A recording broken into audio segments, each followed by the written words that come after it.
What does it mean to canonize scripture? Let's talk about how the Bible we know today came to be. Many assume it's always been the same, that someone long ago simply gathered the sacred scrolls and heaven stamped them approved. History tells us a different story. The first major attempt to decide which books were official happened at the Council of Nicaea in 325 AD. This was when the new Universal or Catholic Church met under Roman authority to set its ruled canons.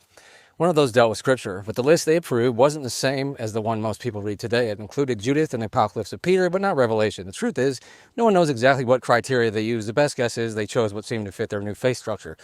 A few decades later, the Council of Laodicea created a slightly different list, and then centuries after that, the Council of Trent finalized what's now in the modern Catholic Bible. That version included the Apocrypha, books like Tobit, Wisdom of Solomon, and Sirach.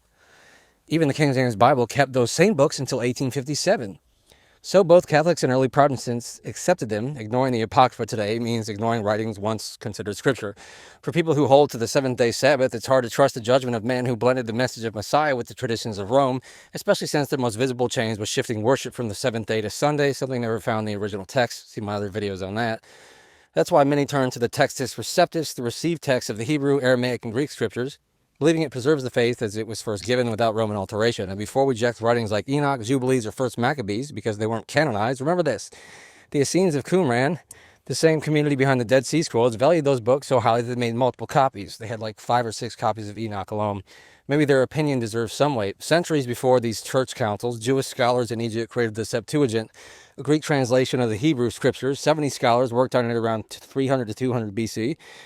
Which is why it's called the work of the 70. The Septuagint became the first recognized collection of scripture writings, the earliest version of what we now call a Bible. It was widely used by the apostles and early believers, and it's still the Old Testament text used by the Orthodox Church today.